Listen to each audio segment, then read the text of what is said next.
Welcome back, ladies and gentlemen. This is episode number 7 of Learn GrandMA2, and today we're going to take a look at groups and presets. And those tools are designed to help you program faster, but they're not required. So far, we programmed sequences and effects both without the use of groups and presets, but these two tools have the capability to really help you speed up your programming progress. Now, it's important to keep in mind, though, that since these tools are not really necessary, sometimes you can actually overuse them. Both groups and presets, they will help you along. Groups are more essential than presets, and we'll see how you can use both of them today. So let's take a look at last week's show file. You can still see the effects pool with the effects that we created. We're just going to delete this window and insert groups for now to help you understand groups. Let's just make it fairly small like that.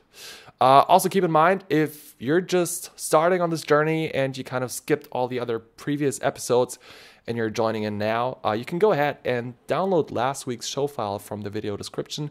If you need help setting it up, just go back to episode number 1 where I show you how you can download the free software GrandMA2 on PC and the free visualizer GrandMA 3D from the website and set it up.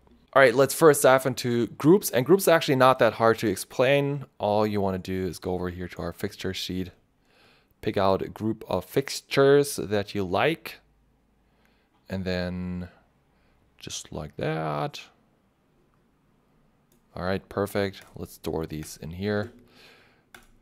Press assign 2 times to get the label keyword, and then just call it LED bars X because they're in this X truss. And also, I like to use all caps for names, but you can do this however you like. This is just a personal preference because I think it looks cool. All right, and the second thing that we should set up right now in terms of groups, let's just take, where were they? Let's use these moving lights over here that are also in the X truss, and we're going to create some fun stuff with these later on. So store, assign, and rename them VLX.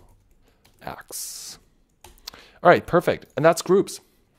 All you need to know about groups is that they actually preserve the selection order. And that can be really handy because as we saw last week, there's effects, and then there's effects without fixtures selected, and that's called a template effect. We didn't really cover that, but I pointed you to 2 great videos by Kat West and Kristen Jackson that go more in depth on that. And so if you have a template effect and you want to apply a selection of fixtures to it, you can actually create a group holding the same fixtures only with different selection orders. And like that, you can actually use this template effect plus a few groups to create different variations of this same effect on the fly. So that's something that's really important to keep in mind. The selection order is actually stored inside of the group, and that's one of the use cases. The other use case that we're mostly going to do today is just quick access to a certain group of fixtures, literally. All right, with groups out of the way, that was really it. Let's go ahead and take a look at presets. So presets, you have all these different kinds of presets, and you can see up here that it actually relates to these different parameter groups again. These things actually keep coming back, which is kind of funny, isn't it? What we're going to use are 2 things here. We're going to use position presets because that's where presets are most handy, because positions are actually almost the hardest thing to program, just because most of the time it involves kind of aligning a lot of different moving lights, especially if you have a show prepared and then you go to another venue with the same show. What you will do is actually have to adjust the positions because they might be hung up slightly differently. But I mean, obviously the color output of the fixtures won't change gig over gig. So these position presets are really a lifesaver. Also, something that we're going to do, which is not quite as necessary, are color presets. And now let me just show you how these are done. I want to start with position presets, and we're just going to create a preset, and then I'm going to show you how you can use it. So sort of like how groups are just a selection order of fixtures stored so you can recall them, presets are actually a set of attribute values that you can restore. And just like effects, there are presets that will actually have a selection of fixtures stored inside of them. And then there's generic so-called global presets that are actually independent of a selection order or just a selection of fixtures in general. We're not going to cover these. We're just going to use simple selective presets today. All right, and so let's get started with creating our first preset. And for that, I want to create a position preset. And I want to actually point that at Joel Zimmerman, deadmau5, who's not in this stage, but he would be standing inside of that cube. So let's bring up our fixtures right here, our VLX group, and let's turn on highlight. Highlight, again, is the function that you can toggle, which will actually turn on the dimmer channel of all the fixtures that you currently selected. Now, again, with highlight, you want to be careful because you won't see any of the fixture output while you have highlight activated. But for positioning fixtures, it's a really great tool. Now, the second thing I want to do before we dive into programming our first position preset is go up here to the options, and I want to change the encoder style of these up here. And what you want to do is go over to encoder style and toggle this over to rotation. And now what's really cool is, let's actually turn off highlight so I can show you.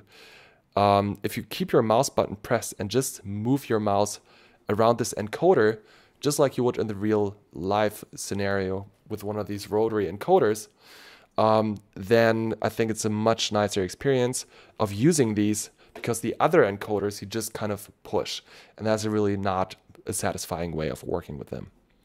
All right, let's turn off the dimmer attribute. So let's take it out of the programmer and turn on highlight again. And now what we want to do is go over to position. And first of all, we want to tilt these fixtures out so they actually face the crowd somewhat, or rather get ready for facing the cube.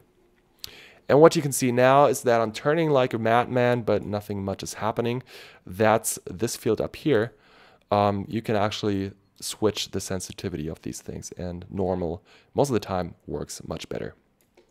All right, now comes the sort of laborious part. By clicking next, by the way, you can step through a selection of fixtures. By pressing set, you see all the fixtures again.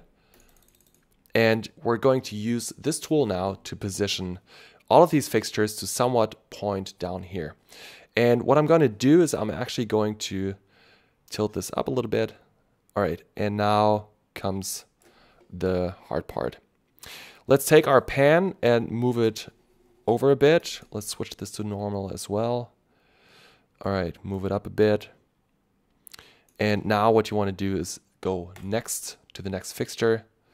And by the way, if I set press set now, I can already see that I positioned the first one correctly. And now just go ahead and step through that selection of fixtures and use the pan and the tilt attribute to somewhat have it all positioned in the middle. And this part of the video will actually be fast forwarded from now on.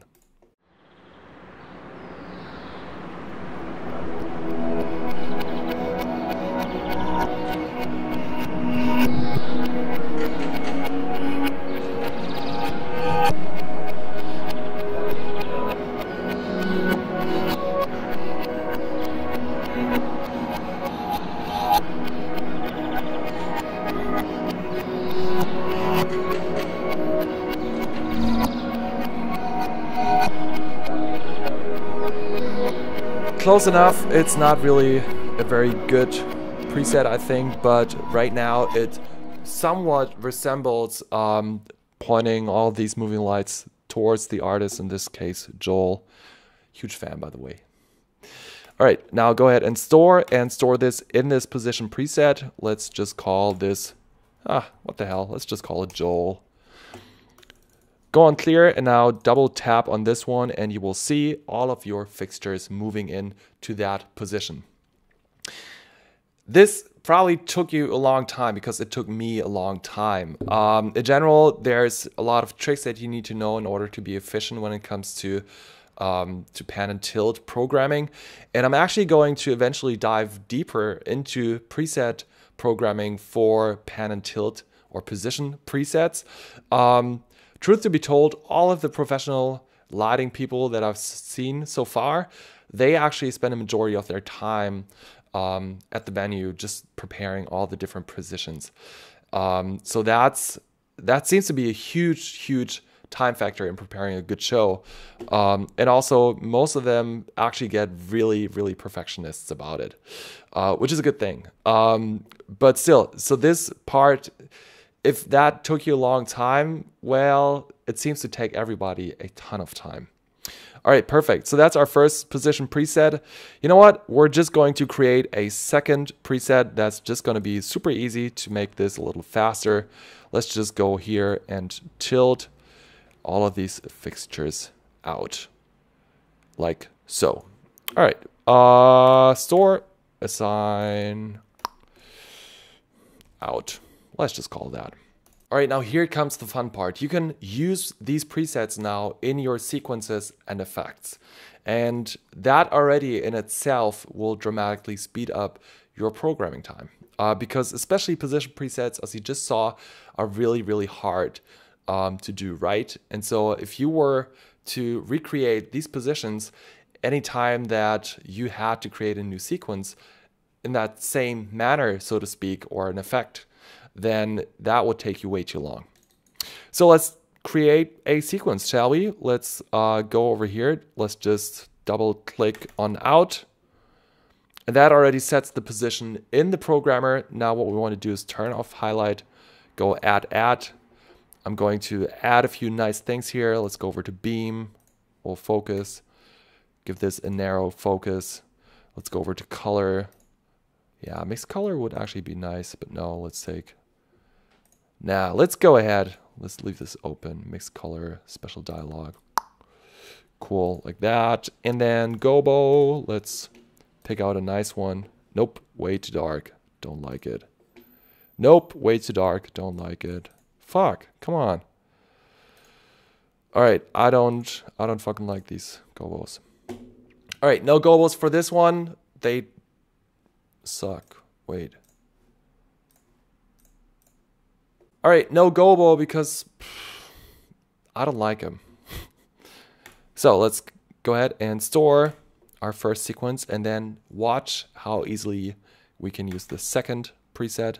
Wait, let's go ahead and position this on Joel, create store, create second sequence, and then to Joel and back.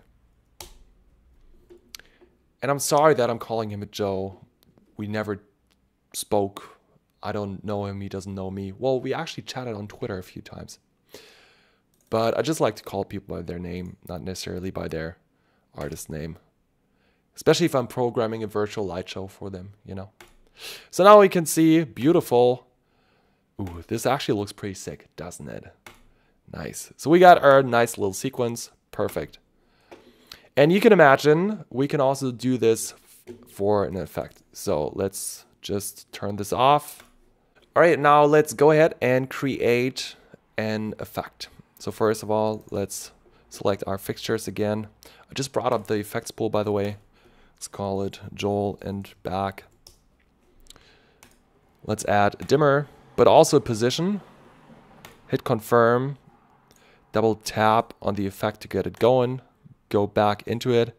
And you can already see that the positioning is sort of going crazy a little bit right now. So let's just take this down a notch. Rate 0.1. All right. Now this is just a generic, weird effect. What we can do now is we can actually use our presets in here. So select for pan and tilt, select the low value and then right click on it. And you can see here that we can use our presets. All right, now it's still looking really funky, and that's because we haven't set up the high value yet. So also go ahead and select those two cells and then just press out again. Nice. And now you can see that these fixtures go in and out of these positions. Obviously, we can dial down the phase, just make it all one uniform motion. Nah. Let's do it like that. I don't know. Come on. Little Christian Jackson trick here. Yeah, looks good enough. Whatever. Go assign and assign this to this executor. And now we can see we can toggle this on and off. Perfect. Now the cool thing here is that we can actually change these presets now, and that will automatically change this effect and this sequence where we use them. So let's just make sure that everything is off, press off 2 times, and then just click on all the items that you see there. So let's edit this preset. If we go edit and then click on this one, you can see that the programmer already loaded up all the values that were stored inside of that preset. So let's just decrease the tilt to something like that. So I just want the fixtures to kind of go out and then back in. And now, just like in sequences, we can hit update. It's going to ask, shall we really update this? Yes, please. And now watch what happens when we turn off on this effect. Right? They don't go up anymore. They just move in sideways. Let's toggle this and let's bring up our sequence. Same thing. Isn't that nice? And that's the beauty of presets. And again, if you take a look at this preset pool, there's a ton of stuff that you can store in presets. Some make more sense than others. But in general, every fixture setting that takes you more than 2 minutes to recreate, it probably makes sense to store it in a preset, because that's, you know, if you're going to use this preset 5 times, that has already saved you 10 minutes. And that's groups and presets for you. Now, one thing that's really important to remember is that you do not need both of these tools. And I caught myself spending too much time just creating all of these. I think in terms of groups, it does make sense. Just try to sort of arrange them in a way or organize them in a way that it doesn't take you long to know which group helps you select which fixtures. If it takes you longer to identify the right group to choose, then to just select the correct fixtures from this fixture sheet, or maybe better yet, if you're the type of person to remember numbers very well, it might actually be faster on a physical console to just type out the fixture ID ranges and just be like, okay, my blinders, for example, are fixture ID 1 through 10. So you might be faster by going 1 through 10 at, and then go ahead and program that way instead of trying to find the right group for it and tapping on it. So with both of these tools, groups and presets, there's trade-offs for it because it adds a layer of complexity on top of this whole system where you don't really need it. You can totally program effects and sequences without using these 2 tools. And so use caution when using these things and only use them if it really saves you time. In terms of presets, what we saw earlier is that, especially with position presets, it makes a lot of sense to never directly program them into the sequences or the effects, because it's going to be hard to do every time that you want to create a new look. So it might make a lot of sense to create position presets just for programming looks. So it does make a lot of sense to create position presets ahead of time just for being very efficient when it comes to creating the effects and sequences based on that. But then also, if you're running a show that might run in multiple venues with the same artist and a roughly similar setup, then position presets also are really going to be a lifesaver. Because you're going to have presets like singer or drummer or something like that. And all you need to do in the end is just update these presets and all of your content will be updated automatically. And that's it for groups and presets. Thank you so much for watching. If you like this video, go ahead and give it a thumbs up. If you didn't like it, let me know why in the comments. Feedback is always welcome. I love feedback. I love being able to progress. And so if there's anything that you would like to see or anything that you would like to see changed, then please leave me a comment down below. Also, as a YouTuber, it's always a really warm and fuzzy feeling when people subscribe, so consider doing that, and also turn on your notifications if you like, because new episodes are coming every Wednesday. And with that being said, if you have any trouble whatsoever following along, please go ahead and join our Facebook group. And that's it for the outro. Thanks for watching.